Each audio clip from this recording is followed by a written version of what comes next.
Okay, so welcome Edupedia World students.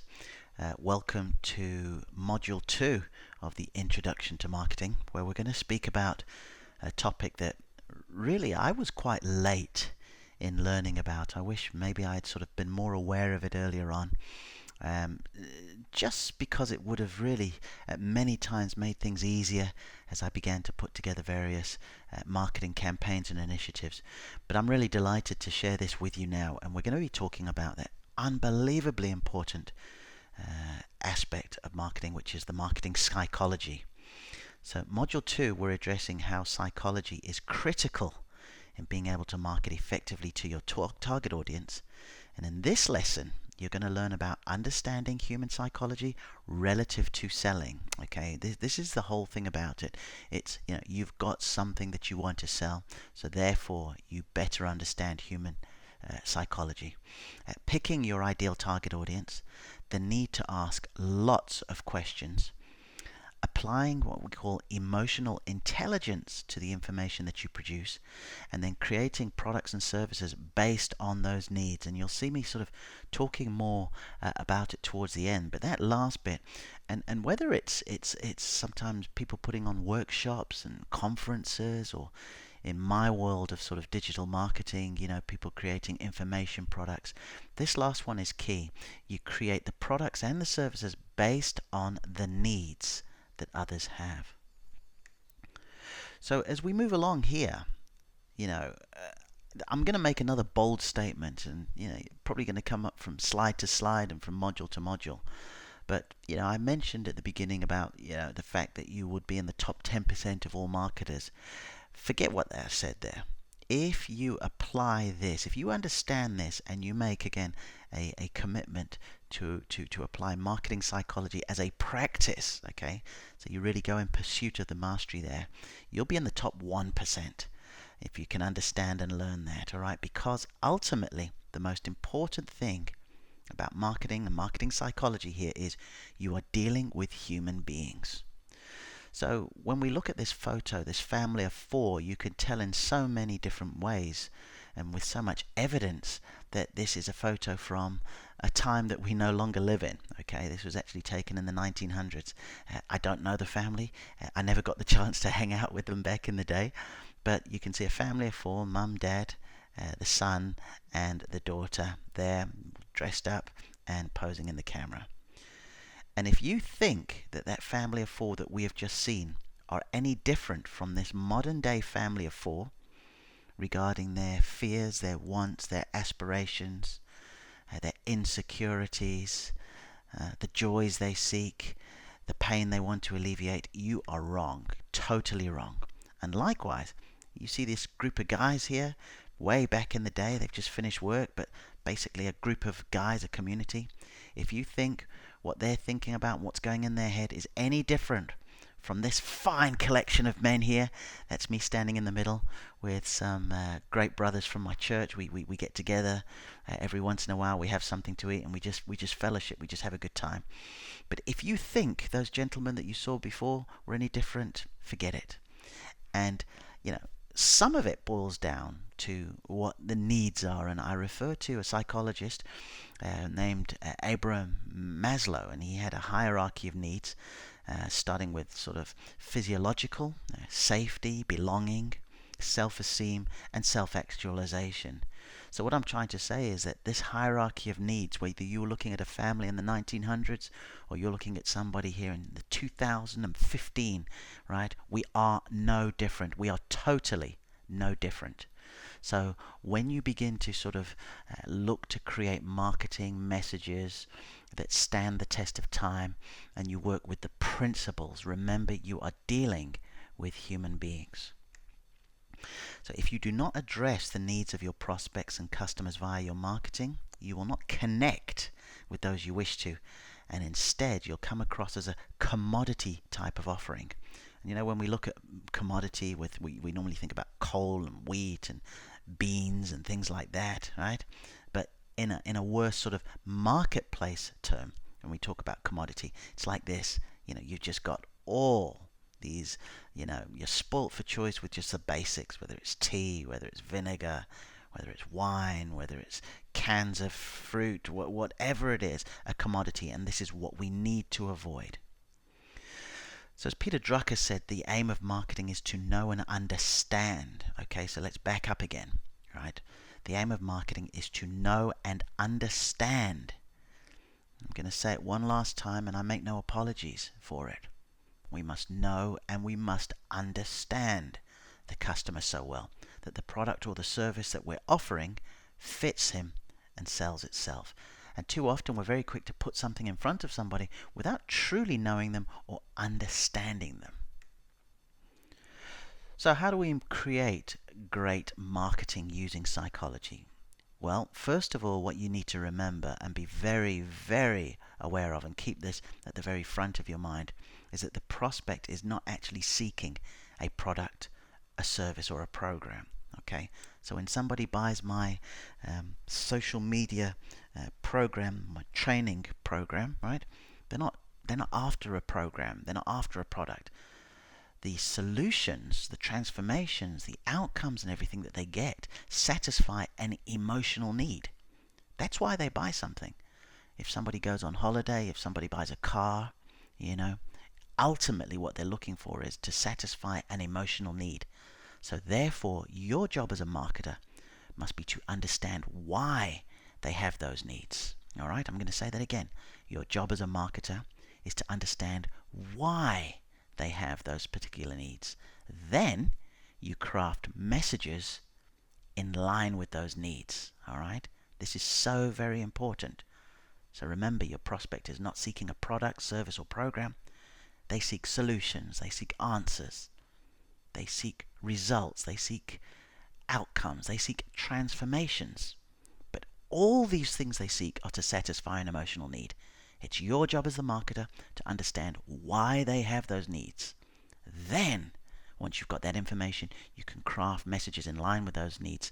And this is what we're referring to with the term emotional intelligence.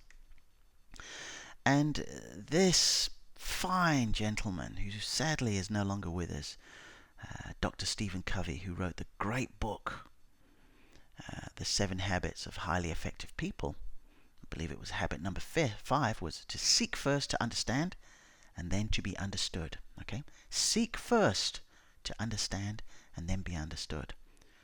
So that begins to make us say, well, how? How do we find out this information? All right? Well, one thing we need to bear in mind is that by and large, for the most part, what makes us tick is primarily geared around 3 things: survival, reproduction, and social status. Okay? Behind most feelings, thoughts, and actions, you'll find that these 3 things are at the heart of the decision making. Now, sometimes it's not as blatant as that. Sometimes someone's not sort of saying, can I make babies with this person? But when you begin to choose who that person is, who you're going to spend the rest of your life with, and you do want to say, look, can we have a family? Will this be a good mother of my children? Will this man be a good provider? And so on and so forth. From the social status, you're thinking, okay, if I can achieve these things, I can do more in the community. And sometimes it's just, what, I just need to eat. I just need to put food on the table. I just need to put petrol in the car. I just need to keep the lights on. All right? So behind most feelings, thoughts, and actions, you'll find these 3 things, by and large, at the heart of decision making. So when we're looking at the family back in the day, or we're looking at that wonderful family of 4 in this modern day, seemingly, with mobile phones and iPads and computers, no different from before. Group of guys collectively spending time together, no different from fellas in the 2015 who like to get together, just bond and spend some time. So much of the emotion, thoughts, and rationale we use are attributed to different theories, okay? And I'm not going to get too deep in it because I could really create an entire program on marketing psychology, and in all probability, as my own sort of pursuit of mastery in that area continues, I probably will. But some of the terms you begin to hear out there are the sort of lizard brain, the 3 brains, the male chimpanzee. And then, in my world where I believe in God and Him being the divine being, we talk about the spirit man and the soul man, okay? But the conclusion of where we're coming from here, and what I'm trying to put across, is that we rarely use logic to make rational decisions because of these different things going on, Again, in my world, we'll say it's the soul man that talks, or the flesh begins to say, well, this is why I want that, or that's why I've got to achieve this. It's the lizard brain that might talk to you saying, look, I don't really know if I can do this. I'm not sure if I can. The male chimpanzee sort of theory is about that sort of real sort of alpha male dominate, really want to sort of be the one who stands at the front and looks head and shoulders above everybody else. So what we're saying is that we rarely use logic to make rational decisions, regardless of whether we're living in the 1900s or the 2000s. And the reason that sort of this really needs to stay at the forefront of your mind, okay, is that we're much more motivated by the prospect of pain, loss, exclusion, and failure than we are pleasure, wants, and desires. And this basically means we are more likely to get up off our backside and do something, get focused, get our wallet out and pass on our credit card to pay for something, much more by the prospect of pain, loss, exclusion, failure, than we are pleasure, wants, and desires. And don't get me wrong, pleasure, wants, desires, they're all very, very important, and they are motivating factors. However, if we're thinking, this is something we could lose out on, or this is something that, this is a form of pain we will experience, we are much more likely to act. And a lot of that sort of stems from, this whole thing about how it was maybe back in the day. You can see somebody here hiking, mountaineering, however you want to call it, and he's got the woolly hat on, and he's got the stick to help him. He's probably got some really good boots and some thick socks. You can see the backpack there that's got food and a few other things.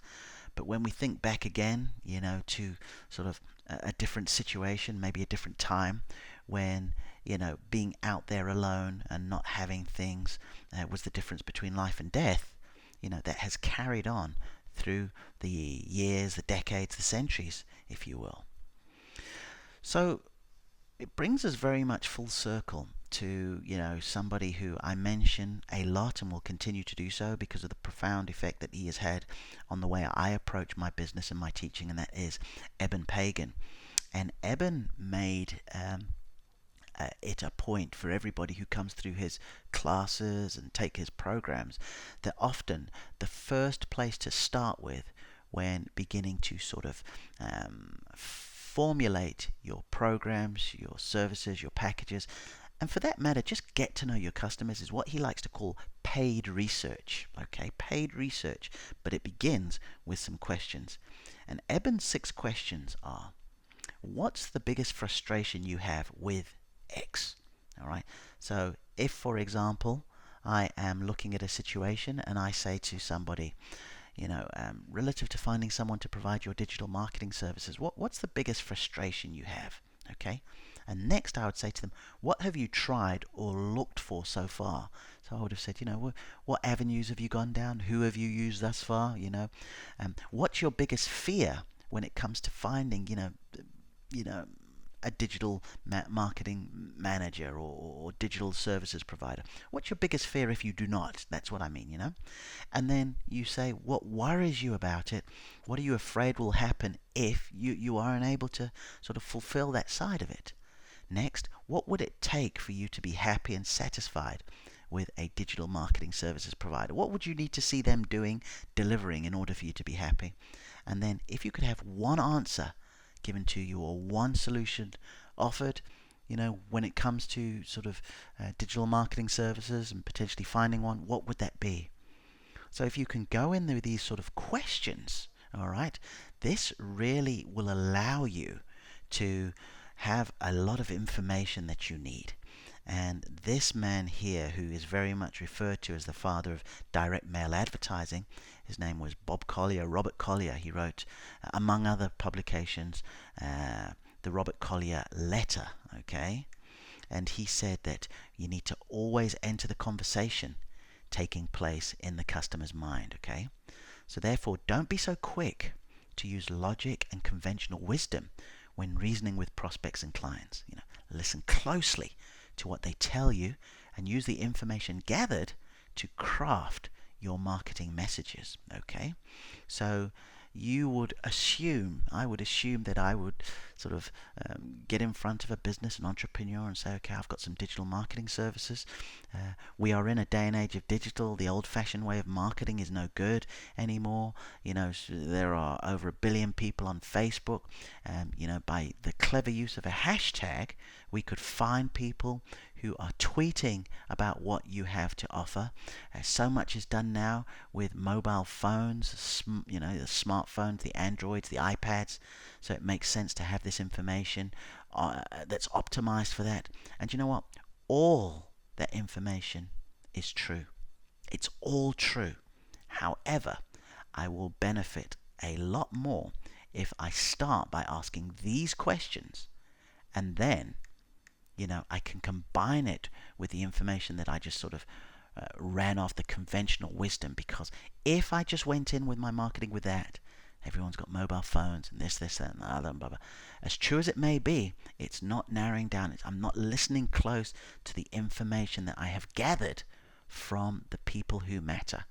Because, beyond that, with the digital marketing services, maybe it's the difference between the person's business surviving and not. And if the business doesn't survive, that probably means something quite unfortunate for his family. The sort of follow-on or fallout from that could be tension between him and his wife. And sometimes you look and you think, wow, this is going a bit deep, isn't it? And this is going a bit... I'm telling you, this is where it boils down. I remember last year there was a particular marketer who I was desperate to work with, and he needed a pretty basic services provider. And the question had come out to say, look, well, why are you sort of surely you've got something else on that you would like to do rather than do something which is pretty basic like this. And I just said to him, listen, I simply have to succeed at what I'm doing. I've got a young daughter now. I want to find that sort of nice work-life balance with her, so this is why I want to do it. So it went way beyond just sort of providing these services for somebody. It went to sort of what I wanted to do, what was important in my life. So you must take the time to ask these questions so that you can always enter the conversation already taking place in the customer's mind. And the only way you'll learn that is by asking. So that's the key takeaway for this lesson. So here is the Module 2 exercise for you.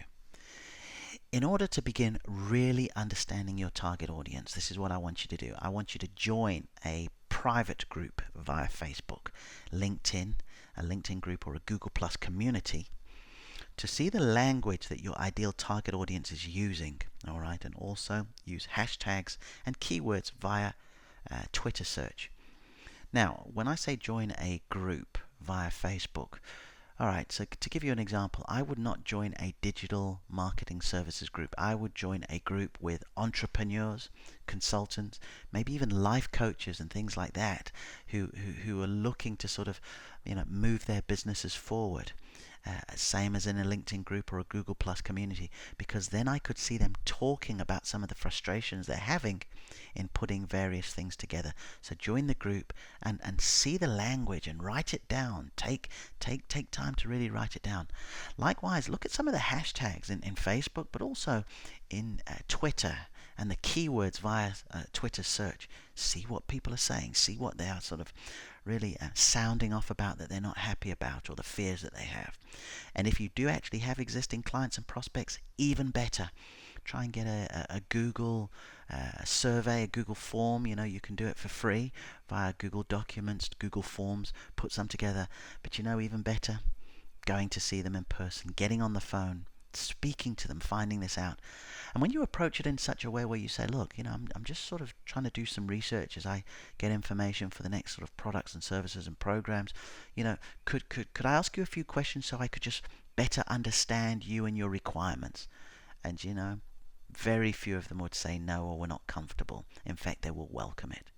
Then, from the information you gather, begin to craft some potential marketing copy you could do with 75% of the information coming from what your audience has told you. Okay, 75%. So just practice. Write a sort of a small ad, write an introduction, write a mock profile for you where you say, I help customers do this, that, and the other, but base it on the information and the frustrations you see people talking about.